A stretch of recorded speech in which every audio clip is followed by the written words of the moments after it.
Assalamualaikum warahmatullahi wabarakatuh. Sahabat TBM Kinanti, Bapak Ibu guru hebat dari seluruh Indonesia, ketemu lagi dengan saya Ibu Emi Sudarwati dari TBM Kinanti Borno, Bojonegoro, Jawa Timur. Pada kesempatan kali ini saya akan melanjutkan membaca kisah dari buku Dua Tangis dan Ribuan Tawa karya Bapak Dahlan Iskan. Yang akan saya baca kali ini adalah pada jilid 7 atau CO Noted 7 dengan judul Lalu, Maka, dan Akhirnya. Demikianlah kisahnya. Selama bulan Juli kemarin saya melakukan banyak perjalanan, tapi masih sedikit yang terjangkau. Ambon, Tual, Bima, Sumbawa Besar, Bali, Jogja, Dieng, Purwokerto, Cilacap, Mataram, Tangerang, Lontar, dan Makassar. Tentu juga Jatim.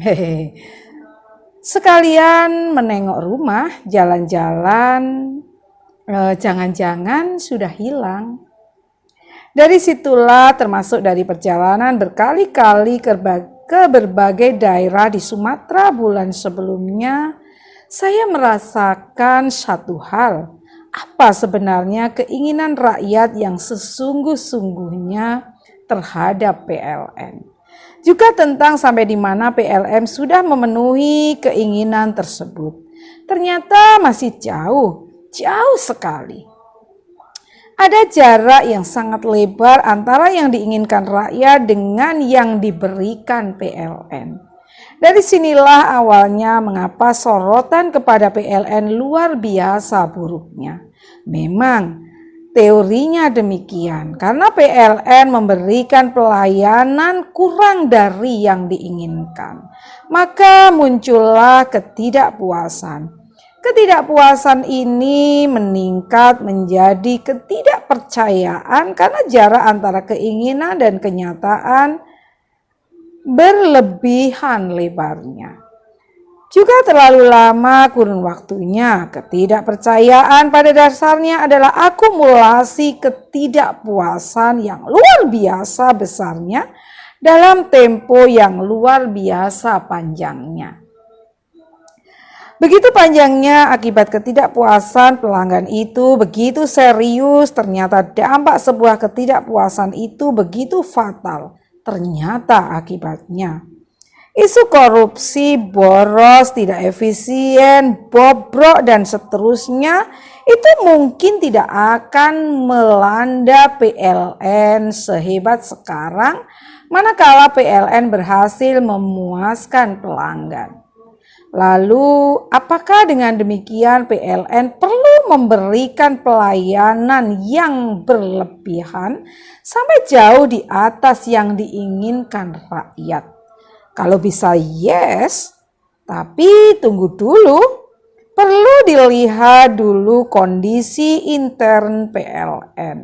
Apakah sudah punya kemampuan untuk memberikan yang jauh di atas yang diinginkan rakyat itu? Logika awamnya kalau untuk sekedar memenuhi keinginan saja belum bisa, apakah rakyat percaya kalau PLN menjanjikan sesuatu yang melebihi keinginan?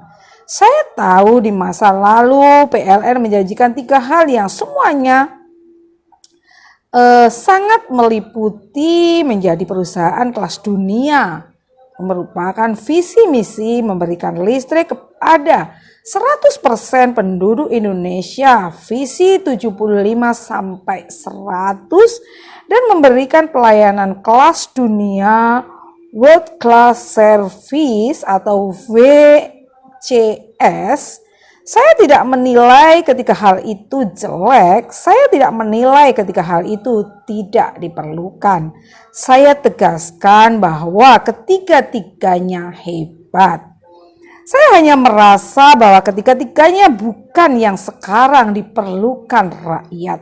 Rakyat rasanya tidak akan percaya kalau kita mengatakan bahwa PLN akan menjadikan perusahaan listrik yang sejajar dengan Amerika atau Inggris atau Jepang.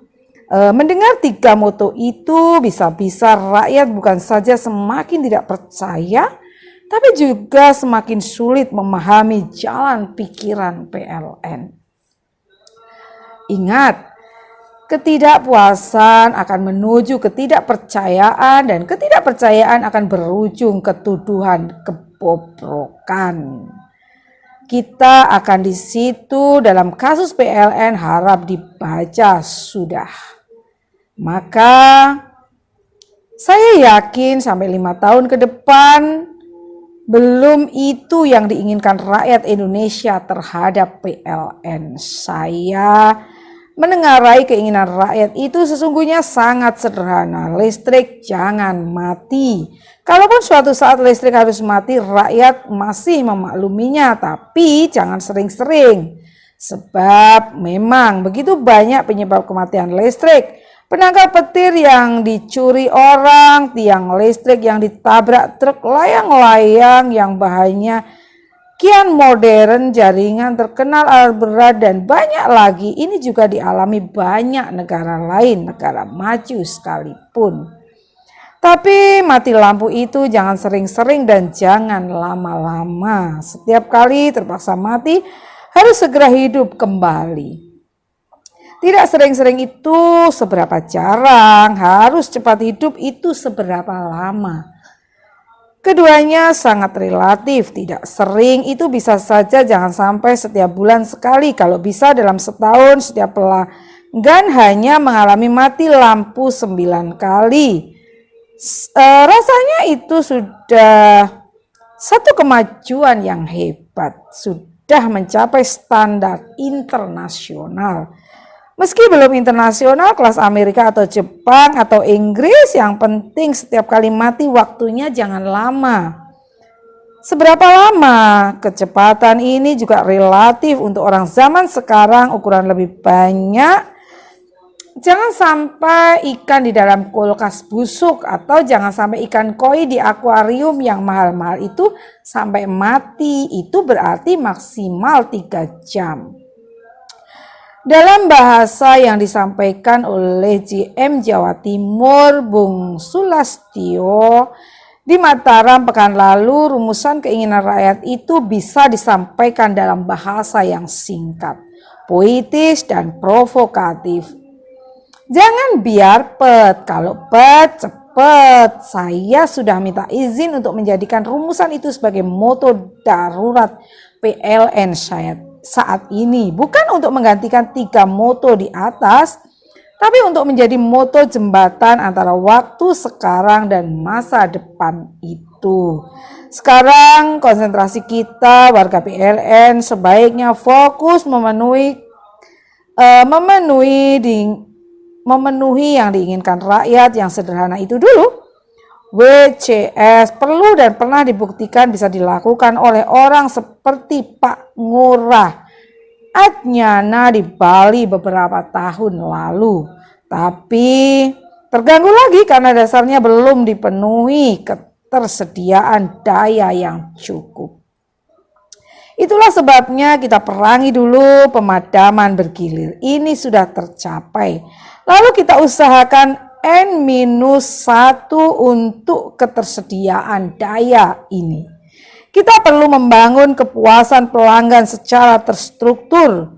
Kata memuaskan pelanggan kelihatannya seperti sebuah kerja pengorbanan untuk orang lain. Padahal tidak sepenuhnya seperti itu. Memuaskan pelanggan pada dasarnya adalah untuk kepentingan kita sendiri juga. Merebut kepercayaan itu dan menghindarkan dari tuduhan itu. Memuaskan pelanggan kelihatannya hanya untuk kepentingan pelanggan. Padahal udang yang ada di balik itu adalah batu kita sendiri. Lebih jelasnya lagi, rakyat kita belum menuntut PLN sehebat Jepang, USA, atau Inggris. Rakyat kita sudah akan puas kalau kita bisa sedikit lebih hebat dari Malaysia. Kalau PLN bisa mengalahkan Malaysia saja, rakyat di seluruh Indonesia sudah akan bertepuk tangan bersama-sama, yang gemuruhnya mungkin sudah akan sampai di sekitar Sidratul Muntaha. Mengalahkan Malaysia bukan Amerika atau Inggris, alangkah dekatnya, alangkah mampunya, alangkah realistisnya. Inilah yang harus terwujud di akhir bulan November 2010 nanti di Jawa, dan akhir tahun depan di Sumatera, Kalimantan, Sulawesi, dan beberapa wilayah lainnya. Saya sudah keliling begitu banyak wilayah kita. Saya sudah melihat kualitas SDM PLN yang ada di dalamnya, sangat tidak meragukan kemampuannya.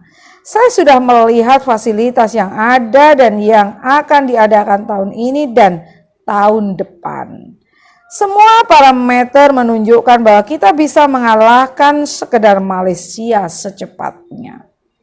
Tanpa mencapai tahap itu, kita akan sulit merebut kepercayaan rakyat. Tanpa tahap itu, kita tidak akan bisa mulai melangkah memperbaiki sistem outsourcing kita. Tanpa itu, kita akan, setiap karyawan PLN silakan bebas mengisinya. Dan 10 pengisi terbaik akan mendapat hadiah salah satu buku saya. Kirimkan isian tersebut ke email CO Notet. Sering keinginan rakyat itu benar-benar tidak berlebihan. Keinginan rakyat Medan terhadap wali kotanya misalnya tidak banyak. Bisa-bisa cukup 3 hal saja. Jangan ada jalan yang berlubang, kalau musim hujan tidak banjir, dan PSMS selalu menang. Kalau wali kota Medan juga wali kota Makassar, Surabaya, dan lainnya bisa melakukan 3 hal itu saja, rakyat sudah sangat puas. Yang lain-lain rakyat bisa melakukan sendiri. Demikian juga keinginan rakyat terhadap PLN. Cukup, jangan biar pet. Kalau pet cepat, kalahkan Malaysia. Maka saya begitu senang ketika diskusi dengan teman-teman PLN Riau dan Pekanbaru akan melakukan pemeliharaan gardu di malam hari antara pukul 00 sampai pukul 15.00. Inilah tekad yang semula pasti dianggap aneh. Pemeliharaan gardu kok malam hari, tapi saya salut dengan tekad ini. Mati lampu karena ada pemeliharaan selama 7 pukul, yaitu 9.00 sampai dengan 16.00 sekarang. Di zaman modern ini sudah tidak bisa diterima oleh rakyat. Apalagi pada jam-jam itu sekarang TV menyajikan acara-acara menarik untuk ibu-ibu. Acara March nonton ini dulu tidak ada, zaman sudah berubah, tapi jadwal pemeliharaan PLN tidak berubah. Bagaimana kalau pemeliharaan dilakukan di hari Minggu ketika beban paling rendah? Ini juga tidak lagi bisa diterima. Hari Minggu kini begitu banyak acara di masyarakat termasuk pengantin. Rakyat tidak akan bisa menerima di saat pesta kebahagiaan itu lampu mati. Pengantin tersebut akan bisa menerima dengan senang kalau lampu mati di malam harinya. Itulah sebabnya teman-teman di Riau bertekad melakukan pemeliharaan malam hari. Sekalian memuaskan pelanggan, sekalian juga memuaskan pengantin baru. Kerja malam memang tidak biasa, akan berat, tapi bukankah orang-orang pembangkitan sudah lama seperti itu? Bukankah teman-teman yang bertugas di gangguan sudah terbiasa bergadang malam bahkan sampai 48 jam? Kini akan sampai giliran teman-teman pemeliharaan yang akan mengikutinya dengan gagah berani. Sesekali saya akan ikut sampai pukul 2.00 sekalipun, seperti saat trafo Muara Karang meledak hari itu. Apakah kita akan melupakan WCS? Tidak. Untuk WCS kita akan lakukan di sektor-sektor tertentu. ONM pembangkit kita harus bisa mencapai WCS sekarang. Ini sudah ditunjukkan oleh rekan-rekan kita di PJP. Hebat PJP. IP akan segera menyusul. Di bidang distribusi WCS juga ada yang harus terwujud sekarang. Khusus untuk B2B, layanan khusus pabrik-pabrik modern, perusahaan-perusahaan tertentu, instansi-instansi vital, dan lapisan masyarakat khusus sudah menginginkan WCS, tentu dengan tarif WCS pula. Akhirnya sebentar lagi memasuki bulan puasa, saya sudah memutuskan untuk tidak mengadakan acara buka puasa bersama. Dari pengalaman saya dan juga aspirasi mayoritas karyawan PLN Pusat, tidak ada tempat buka puasa yang lebih nikmat daripada di rumah sendiri bersama keluarga. Tapi kantor tetap akan menyediakan takjil, makanan dan minuman dalam jumlah dan kualitas yang baik bagi mereka yang tidak sempat pulang karena tekanan pekerjaan yang menumpuk. Juga bagi para kontraktor, mereka yang hidup bujangan mengontrak rumah. Tempat makanan dan takjil itu akan di-pool di satu lokasi yang paling mudah dijangkau. Bisa dimakan di situ, bisa juga dibawa ke tempat kerja masing-masing. Cara ini boleh diikuti oleh kantor-kantor PLN di unit-unit, boleh juga tidak. Selamat berpuasa, jangan lupa bayar zakatnya. Berikutnya akan saya baca tanggapan pegawai terhadap CO Notage ini ya. Yang berjudul lalu, maka, dan akhirnya. Yang pertama, khusus pemeliharaan jam 00.00 sampai 5.00 saya setuju. Tapi jangan sampai memuaskan maling gara-gara padam jam tersebut. Kemudian untuk SDM dengan tidak seimbangnya pegawai yang pensiun dengan yang masuk menjadi kendala terutama untuk regenerasi. Dan yang terakhir, tidak terencananya dengan baik pengelolaan SDM berdasarkan kompetensinya. Ini adalah tanggapan dari Edi Subiantoro. Berikutnya tanggapan yang kedua, memang benar Pak, paling enak itu buka puasa bersama di rumah dengan keluarga. Tapi pengalaman kami dulu di Uni dalam berbuka puasa bersama hanya mengambil 1 hari dari bulan Ramadan. Tidak hanya sekedar melepas lapar dan dahaga bersama, tapi juga menjadi ajang silaturahmi kami dengan para sesepuh PLN yang telah purna bakti. Ternyata kegiatan ini menjadi momen yang ditunggu juga oleh para sesepuh kita tersebut. Dan lagi kami juga mengundang puluhan anak yatim yang tinggal dekat dengan kantor kami. Ini tanggapan dari Budi Zulhamsyah. Dan yang ketiga, tanggapan yang ketiga adalah banyak sudah perubahan yang telah dilakukan PLN. Sekarang caranya adalah bagaimana setiap pekerjaan yang dilakukan PLN dilakukan dengan tanpa pemadaman listrik. Sementara ini sudah banyak cabang PLN seluruh Indonesia yang telah memiliki regu lengkap pekerjaan dalam keadaan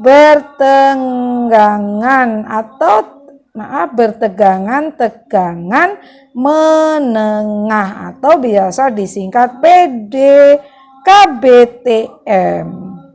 Untuk distribusi dan pekerjaan dalam keadaan bertegangan tinggi atau PDKBTT untuk transmisi. Apabila dioptimalkan, niscaya masyarakat akan mengganti moto biarpet dengan biar, dan PLN akan mempunyai moto PLN bekerja tidak mati. Ini yang disampaikan oleh tanggapan dari Bapak Saifuddin. Demikian tadi CO Noted 7 yang ada dalam buku Dua Tangis dan Ribuan Tawa karya Bapak Dahlan Iskan. Mudah-mudahan menjadi inspirasi untuk kita semuanya, terutama buat saya. Mohon maaf jika banyak kekilafan.